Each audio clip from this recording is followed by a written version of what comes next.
Alexis Turnbull, and I'm going to stop this background music. Okay, so welcome to EduProtocols Worldwide 7. This is Sketch and Tell. Oh, is this the test? And I'm going to start more Disney, please, says somebody with the Mickey Mouse logo. Yes, yes, more Disney. Well, this is Nickelodeon, so competition to Disney, but I just want to start with this clip. The two parents have just told their child that they are going to Escalator Land, and this is what happens. Dad, when do they get to the ride? This is the ride! Yippee! So that particular clip, there was one day where I was doing Sketch and Tell as an assessment in the classroom, and one of my students said, when do we get to the test? And it just triggered this memory, and I was like, this is the test. So when I came up with the title for this, I was like, oh, I absolutely need to include the Fairly Odd Parents in this session.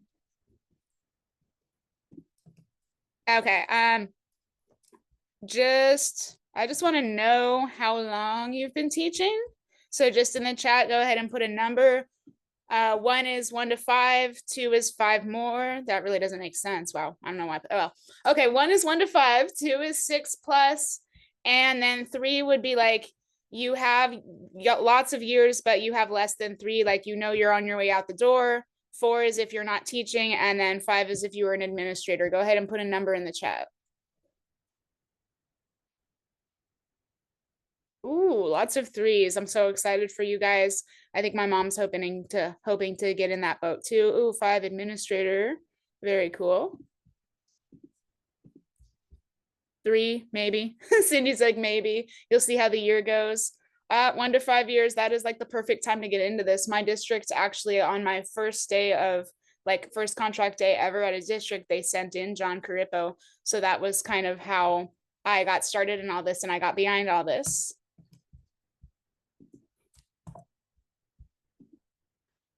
All right, so we are going to start with using Padlet. If you've never used Padlet before, your name goes in the subject. If you hit this plus, you get to the drawing tool.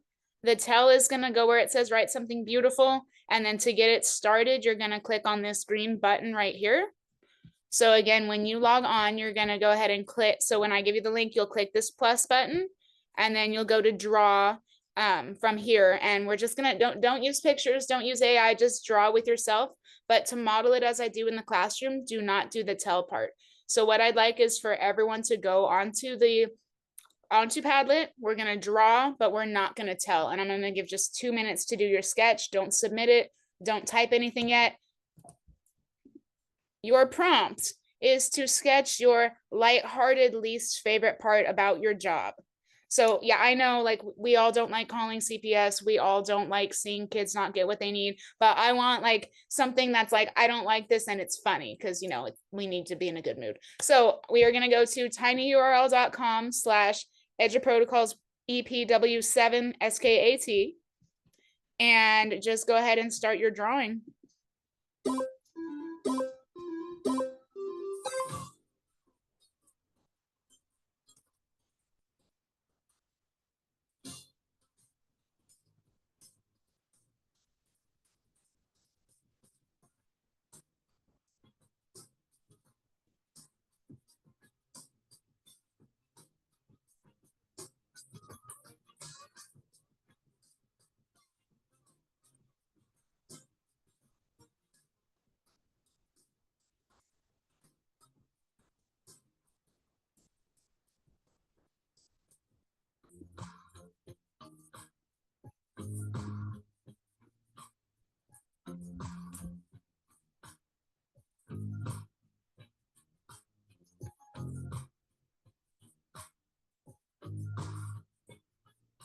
So again, if you're just joining us, we are on tinyurl.com. You are just making your sketch right now. Don't make the tell. So just make your sketch about your lighthearted least favorite part about your job. And I'm curious, I have my example here. I'm going to guess that pretty much everybody knows what my least favorite part of my job is just from the sketch.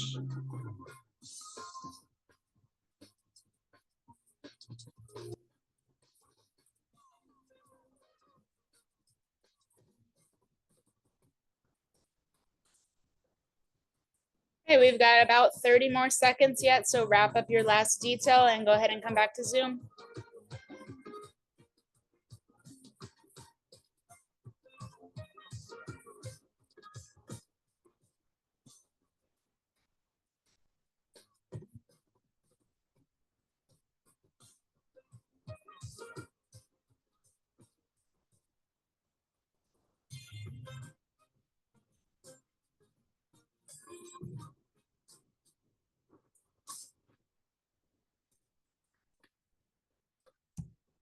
I love that timer.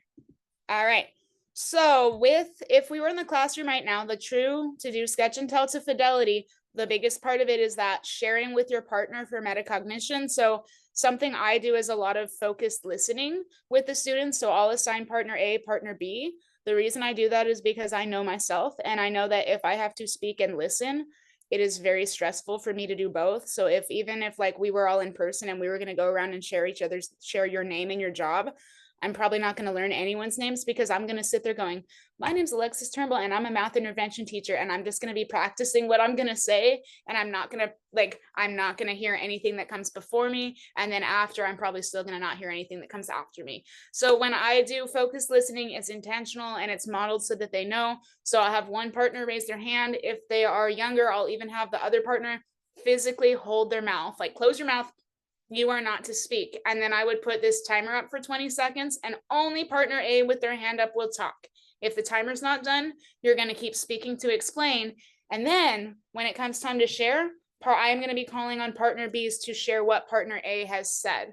So for myself, I'll just go ahead and model this out. So this is my sketch, and my least favorite job, the least favorite part of my job is doing the crosswalk. I don't like doing the crosswalk in the morning because a lot of times I'm really thinking about what I'm doing and like excited about it, and being away from my classroom makes me anxious. And then I also don't like doing crosswalk duty because when you're at a large school, you don't know all the students. So it's like you're trying to keep them safe, but especially as they get older, they don't want to listen to you. Even when you're like, hey, don't play with the ball by the street, they're like, we don't want to listen, even though you're just trying not to get them hit by a car. You didn't follow directions and accidentally deleted it. It's okay, Cindy, you can put it back. So do I have somebody else maybe in the chat or wants to unmute and go ahead and give us your tell? I know we can't see your sketch just yet, but does somebody out loud want to give me your tell so that we can kind of model what it would feel like in the classroom?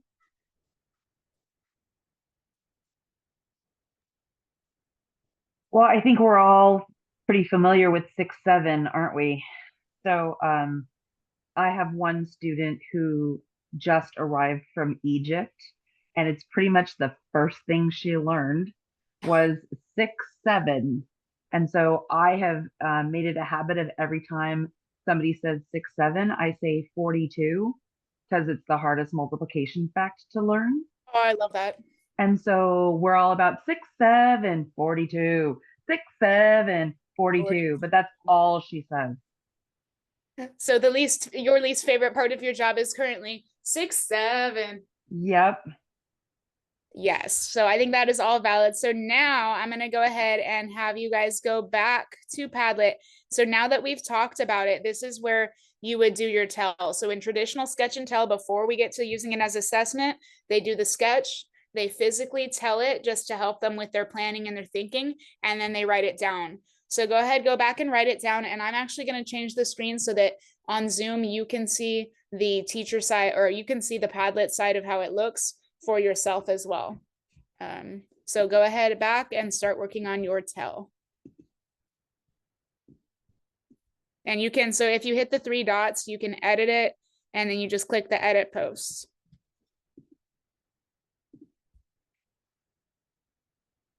I'm interested to see what Scott's is. Rebecca, bus duty. Yeah. Amy, I wonder what that, I can't wait to hear about that one too. And then I'm going to just go ahead and refresh.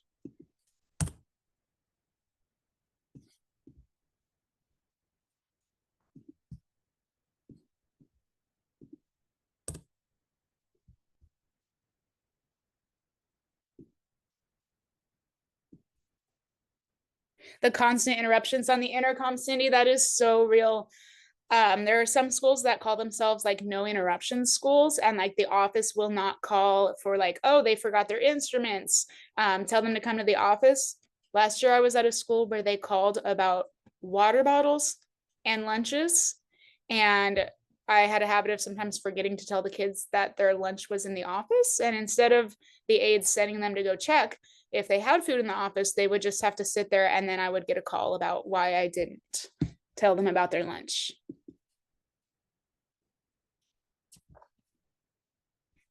Students coming to class unprepared, Chromebooks, yes, I hate that. And then you're mean.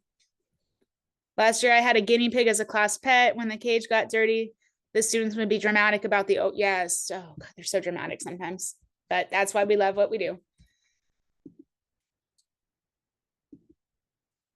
Thank you guys for participating and playing along. I know John gave me the short end of the stick, having me do 2 presentations at the end when I'm like, everybody's probably already bored and ready to go to lunch with their husbands, wives, friends, and partners. So thank you guys for sticking with me and putting up with me.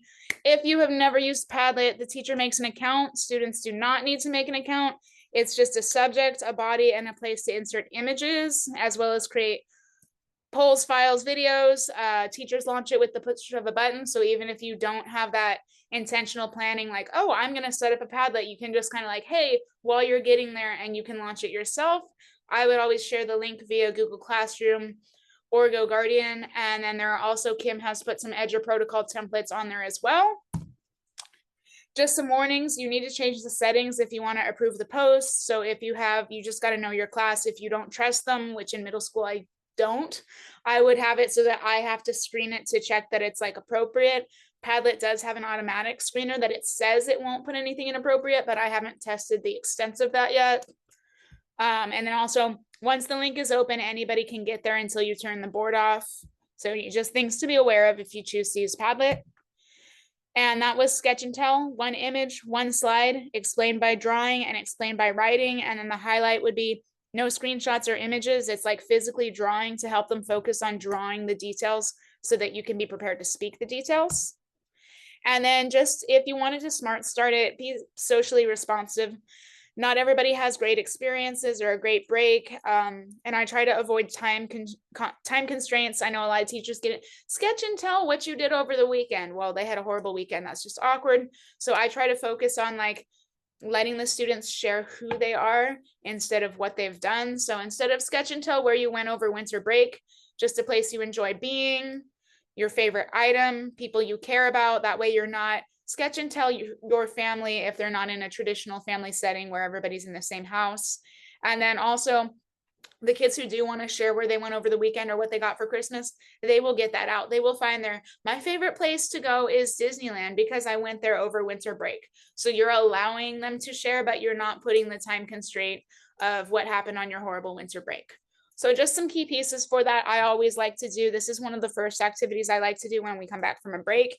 And it's also one of the first activities I do when I change seats, just to kind of get them into the routine of speaking to a new partner. So some of the content prompts for sketch and tell would be like sketch the most climactic scene of the chapter and explain why. In K through 2 with writing, there are a lot of good ways to start. A lot of the narrative writing process begins with drawing. When you get to 3rd grade, they need to add sensory details, having them write their narrative, and then in the revision process, sketch and tell that scene, and then having them write now their details into that scene of their story. Social studies, there's a map of the sketch and tell a map of the school and the features. A symbol of George Washington's advice to the nation. My favorite ones, math and science, especially for 7th grade forces in motion. There's so many good sketch and tells that you can do using arrows to show how they're moving. And then in math, if you've ever been to mobilemath.com, you want them to do a visual representation of the problem or just a figure, sketch a figure, and then tell the pieces of it. So that is the first part, which is sketch and tell. So now I want to hear in the chat, type it, but don't submit it. We're going to play waterfall because I've never played that before. This became like the thing during the pandemic where you type it in the chat, but don't hit enter yet. And then when I say waterfall, we all hit enter and it like looks like a waterfall. So go ahead and type, but don't submit your grade level and something you could have them sketch and tell next week. Get it ready, but don't submit.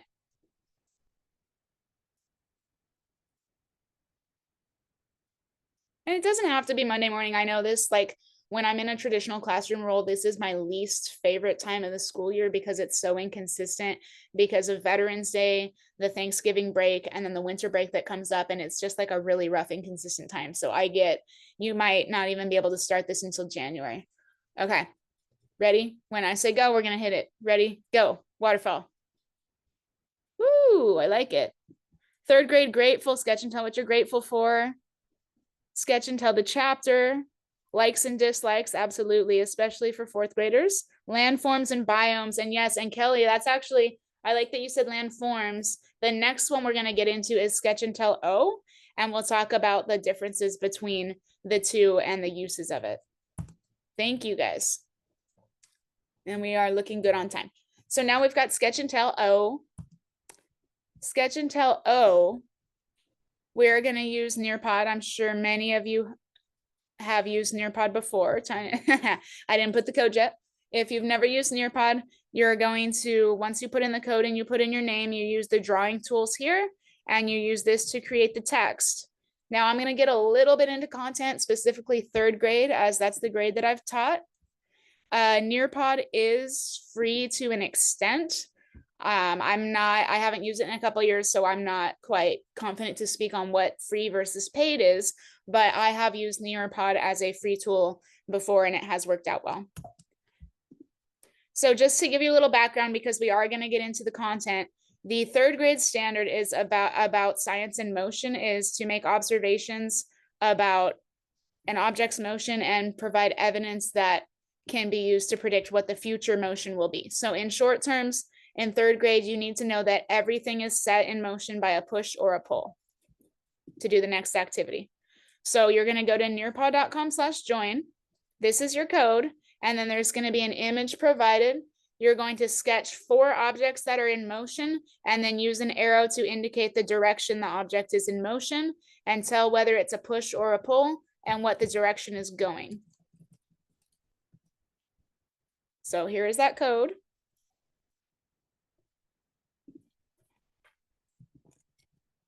Freemium. I love that, Tracy. That's like free 99. And I'm going to go ahead and pull up the educator side of Nearpod as well, so that if you haven't experienced it, you can have a chance to kind of see it and get a feel for what it looks like as a teacher. If I could get to the button. Okay.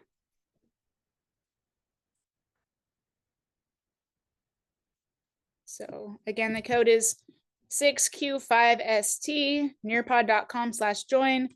And I'm going to click on it as a teacher. I've got a couple people here right now.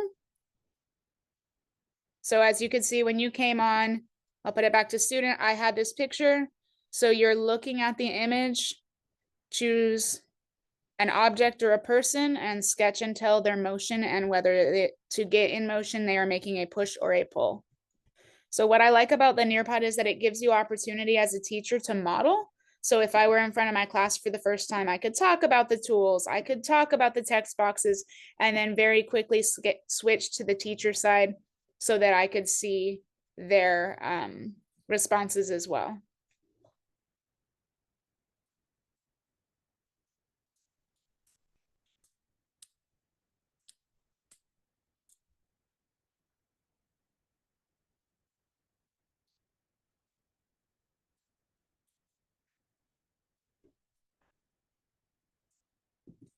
And there's also a tool where there was a place where you could put random names if you didn't want to display their names, but I just kind of like, I consider that part of my engagement strategy is no opting out or sharing our work. I'm on an iPad and I have a blank screen. Does it work on iPads? I don't know. I think it should. Let me try share. I'll put the link in the chat to see if that helps you, Kelly. I've only ever been at schools where we've had Chromebooks, so I'm not sure about the iPad piece of it.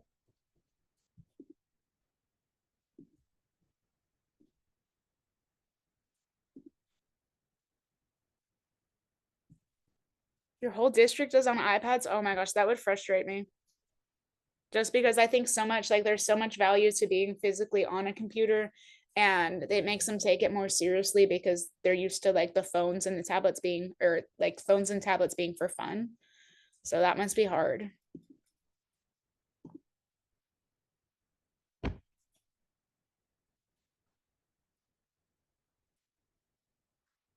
Oh, so I like it. So Sydney tried a couple different things. She did one where she wrote it with the pen, and then she or they also started typing. Oh, K through 8. Well, still, even K through 8 on iPads is pretty difficult. I know. I push into a kindergarten room and they're using iPads to go on IXL, which, or not IXL. I'm not quite sure what the program is called. It's not a part of my programs that I'm working with. It's something with a penguin, and there's a lot of dragging and hand motions. And the amount of times that I hear tears because they've done something and their screen has disappeared. So iPads are not for those who struggle with that tactical grasp at an early age. And so this all could be shared on my teacher's screen. I could put it up. I could go, oh, look at Scott. Scott has done push. He's done pull.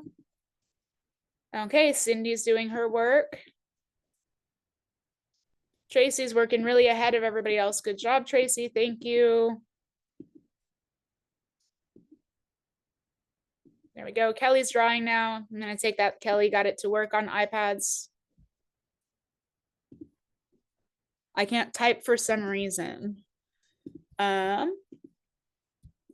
Did you open the box with the T? And then you have to like physically set the box first, and then you have to go from there.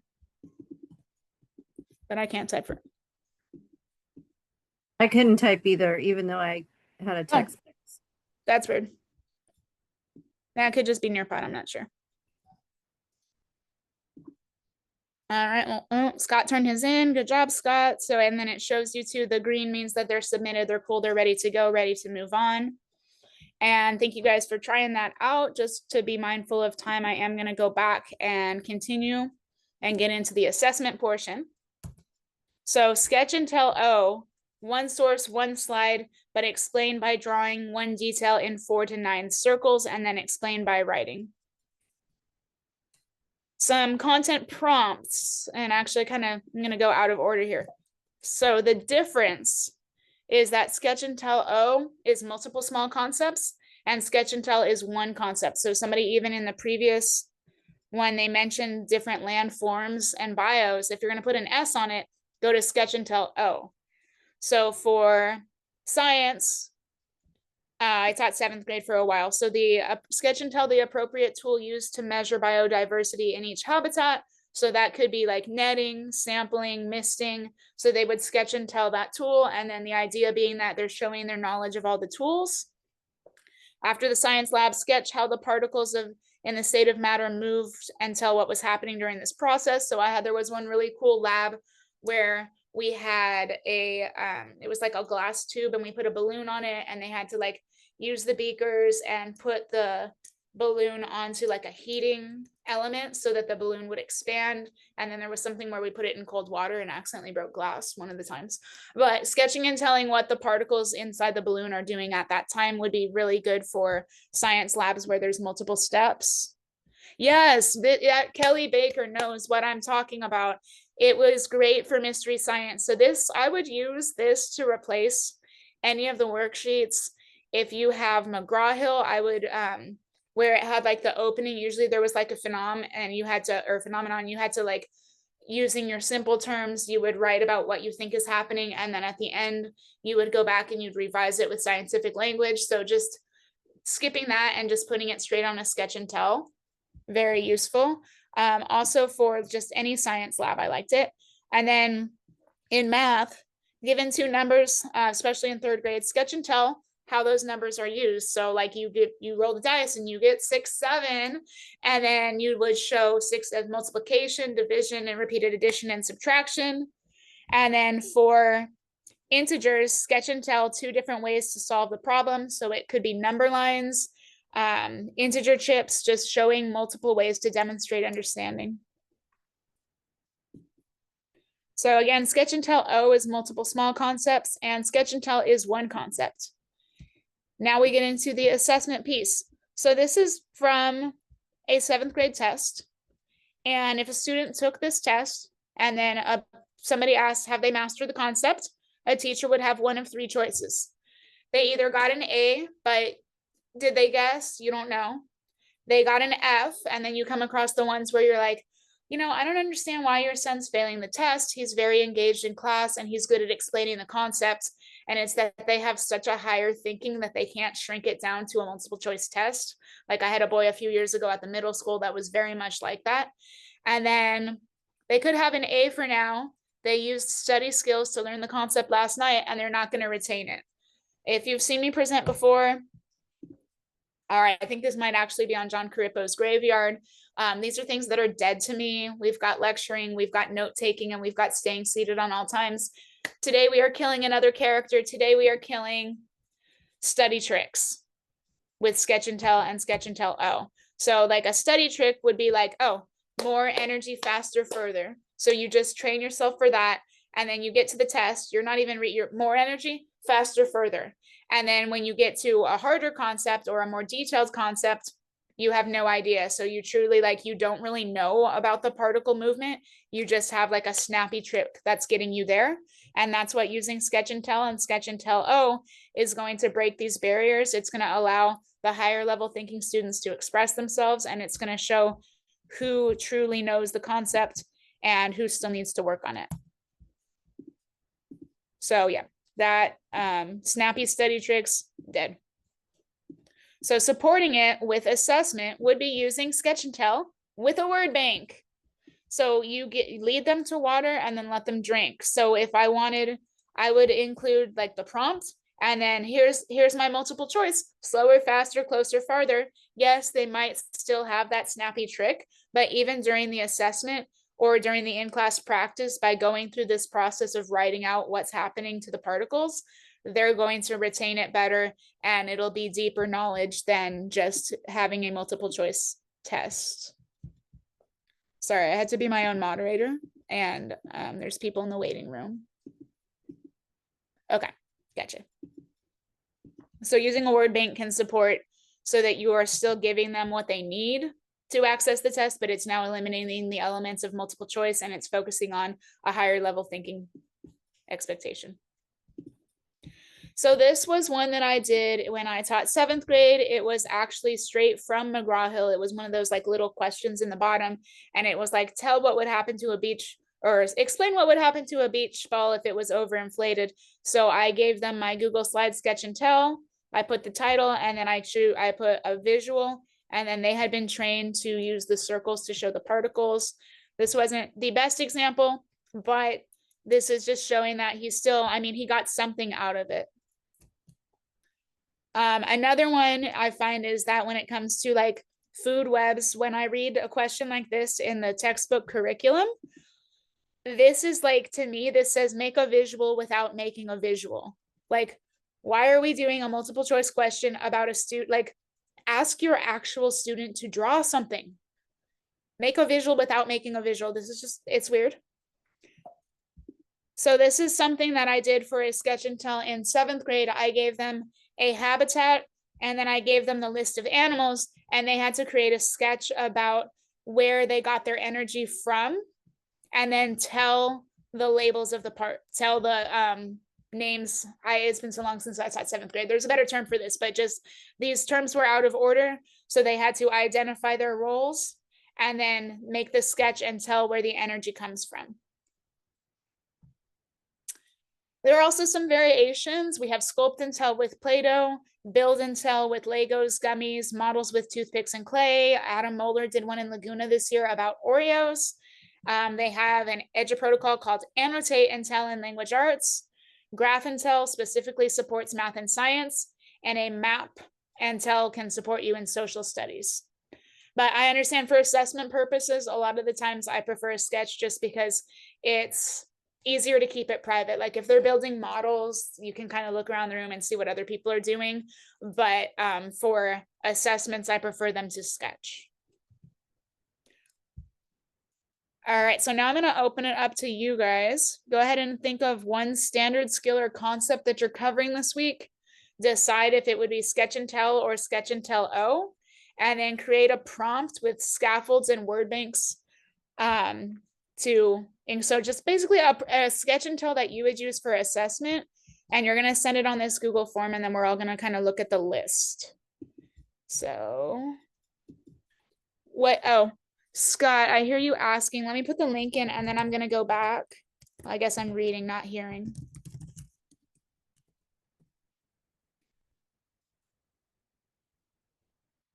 Scott, are you asking about this one with the animals or the beach ball? The animal one? Oh, everybody's going to laugh. This was Google Docs.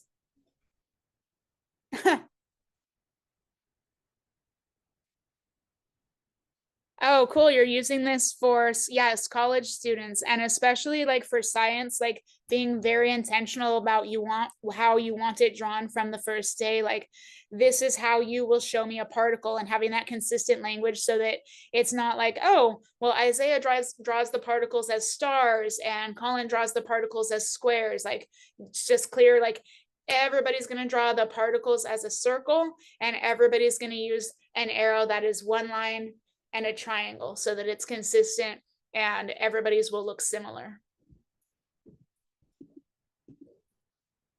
And then if anyone else wants to unmute and share out loud instead of putting it on Google Docs, you can. I'm going to stay with this. I've got a couple more slides. And then I know I did kind of try to keep it shorter, but I just knew that going last, like, it's hard to sit online for a long time. So I didn't want to do too much to your cognitive loads, but I have a lot of EduProtocols experience. So if you had anything else that you wanted to discuss that was EduProtocols or share, I'm also going to leave time for that at the end.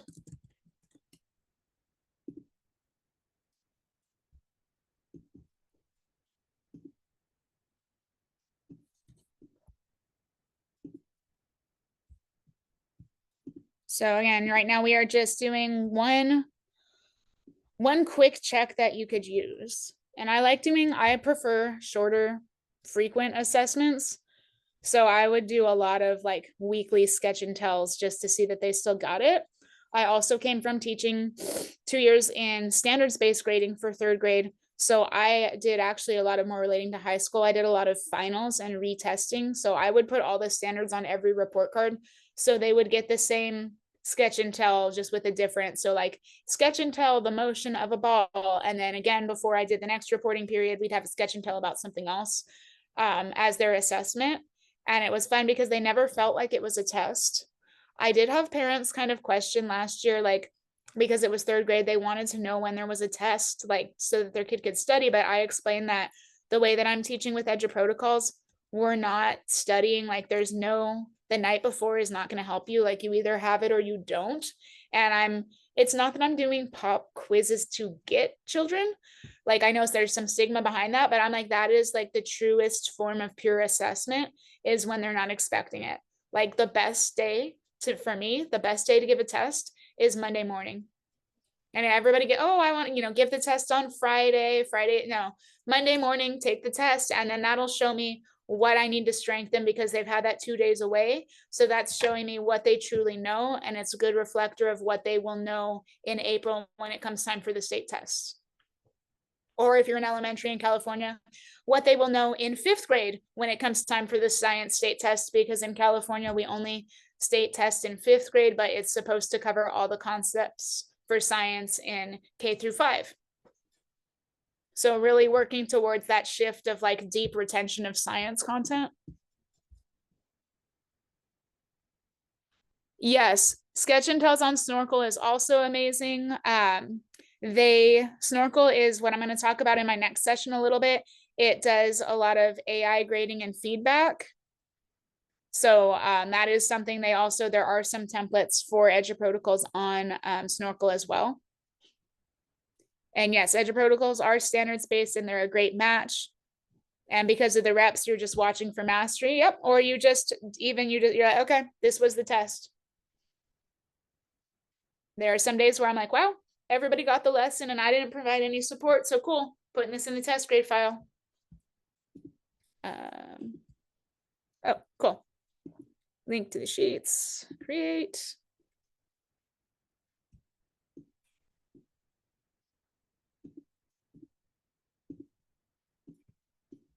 So this is my favorite thing about Google Sheets. I hit Command A and then I hit wrap, and then it's easy to read.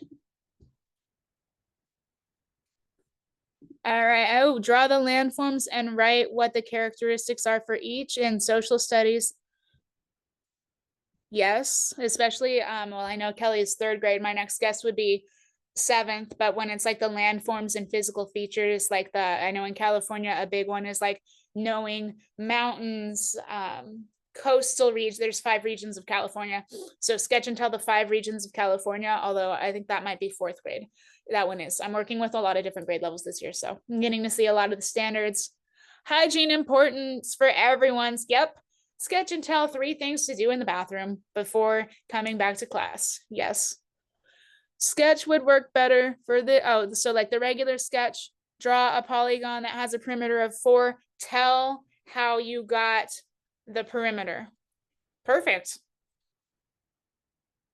That also, so that one would be a 3rd grade one, or it could be a 3rd grade one. There's a lot of grade levels that do geometry.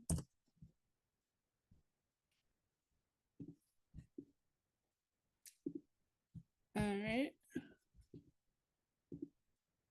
No, I didn't want to be on Safari. That's weird.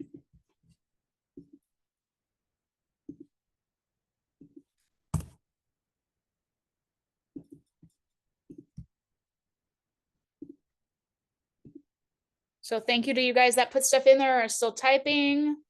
We've got free templates at eduprotocolsplus.com/sample, always free lifetime support.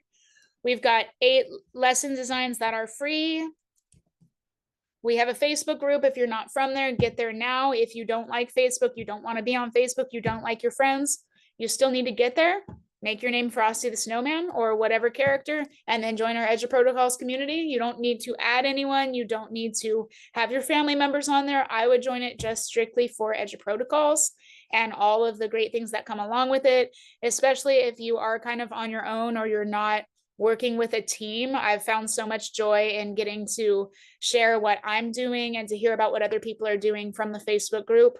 And then even from that, we've got a couple, we started a 3rd grade Teachers of California. It started with like a small group. So there's about 5 of us in a group chat on text. And then we've expanded to a Facebook Messenger that's got maybe like 30, all of the same grade level. So Facebook has been probably one of my favorite tools of my career, honestly, because being a teacher, it can get really lonely and you do spend a lot of time by yourself. So it's nice to know that, or if you think in a different way and other people that you work with don't think the same way, it's nice to like feel that there are other people that think in the same way as you. So my name is Alexis Turnbull. I've taught 2 years of math and science, 2 years of 3rd grade at 2 very different schools. I'm currently a math intervention teacher. I found EduProtocols within my 1st year, and it got me so much engagement in class, and it saved time in my personal life. I actually do have time to tell the story of how I started with EduProtocols.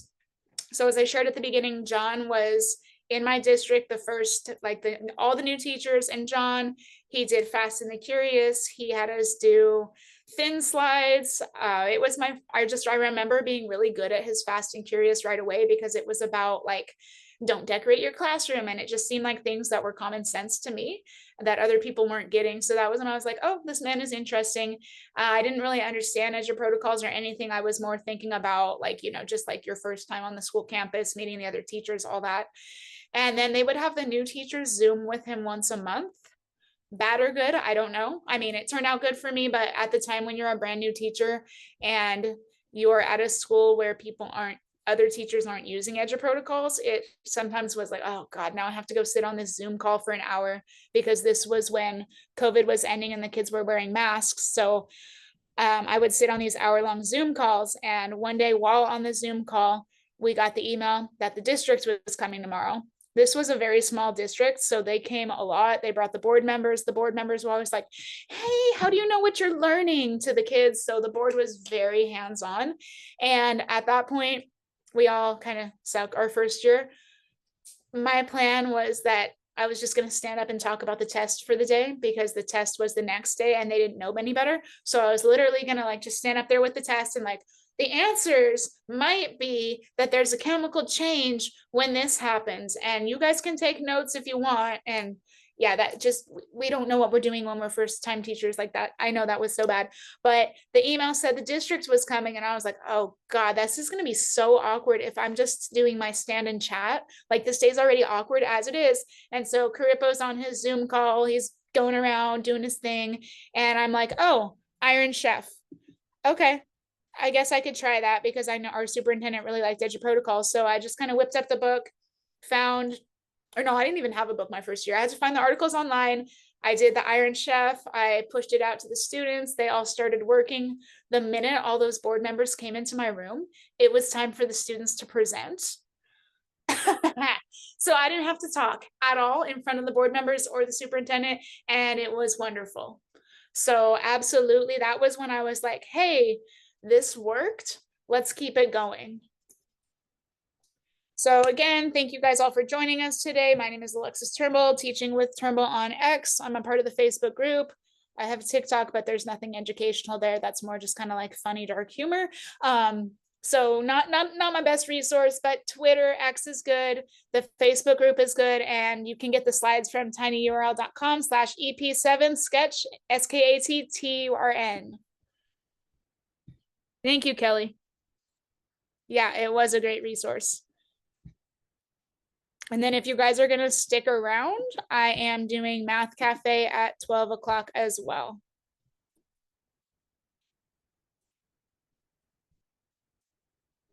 Thank you, Chris. I know you're from the group chat on Facebook Messenger. Yes, Yes. I can take Bud's out now. Yeah. My daughter was in here eating, so I was like, let me. with.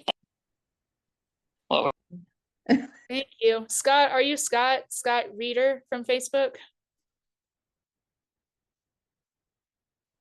Yep. Okay. That's what I was like. I saw the name Scott, and I mean, the first, obviously, I wasn't like Scott Petrie, although there was in the summer, you did send a message, and I had that moment of like, Scott Petrie sent me a message, and then I remembered. But yeah, so you are my, now I guess you're my Scott one now. If I see Scott, it's going to be you.